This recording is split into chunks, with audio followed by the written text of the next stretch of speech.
काय वाटतं तुम्हाला कोण जिंकल? मला जिंकण्या हरण्यापेक्षा तरुण पिढीने यावं, याच्यामध्ये यावं आणि नवीन मार्ग. काय पुण्याचे इश्यूज काय वाटतात तुम्हाला? कशावरून लोक वोट करतात? हे सर्व फसतात. प्रत्येक गणित करतो आणि तिसरंच होतं हे आपण नेहमीच बघतो. आता लोकांच्या अपेक्षा कशा होत्या की अमुक कॅटेगरी असेल, पण लोकांनी पक्ष बदललेत आता. तुम्हाला काय वाटतं की पक्ष बदलतात ते लोक त्याच्याबद्दल? नाही, पण लोक पक्ष बदलून ते त्यांचं सेटिंग होणार, पण आपण वाद घालत बसणार ना. नाही मी तू पण होतो. एक बीजेपीतला माणूस होता, तो गेला एनसीपी मध्ये हा आणि तिकडून निवडून आला किंवा नाही आला काही, हा पण ते लोकांवर फरक पडतो का त्याचा? नक्कीच. कसा? कारण लोकांच्या मध्ये एक आहे असं स्वाभिमान, आपलं आपलं म्हणतात आहे की नाही.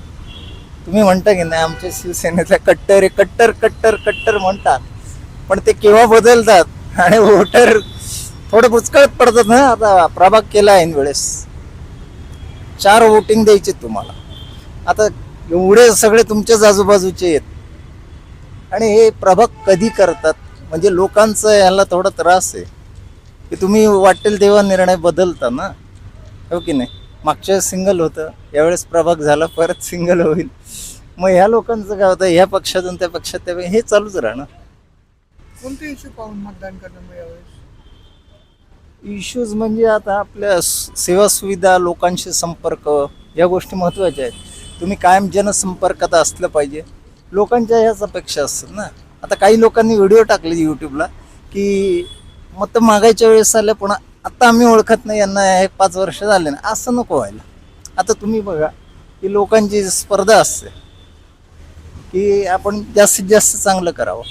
आता तुम्ही सिटीमध्ये बघा, रस्ते इतके छान केलेत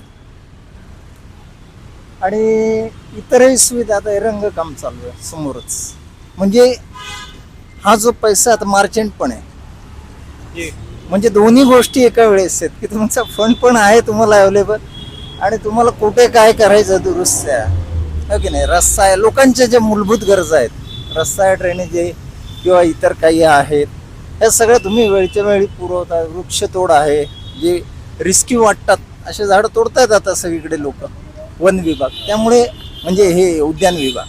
तर त्याच्यामुळे काय होतं की आता तुम्ही इथून जाताना कधी फांदी पडेल माहीत नाही, जुनी झाडं. पण हेच जर तुम्ही व्यवस्थित कटिंग करून ठेवलं तर लोक निष्काळजीपणे जातात, धोका नसतं. निवडणुकीबद्दल हेच आहे की चांगली लोकांनी यावं आणि योग्य तेच करावं, म्हणजे तरुणाई भटकत नाही. आता तरुणाईमध्ये काय होतं, द्वेष निर्माण होतात, गुन्हेगारी होते, एक खतपणी होता कामा नये. मैत्रीपूर्वक व्हावं, मैत्रीपूर्वक चालवावं.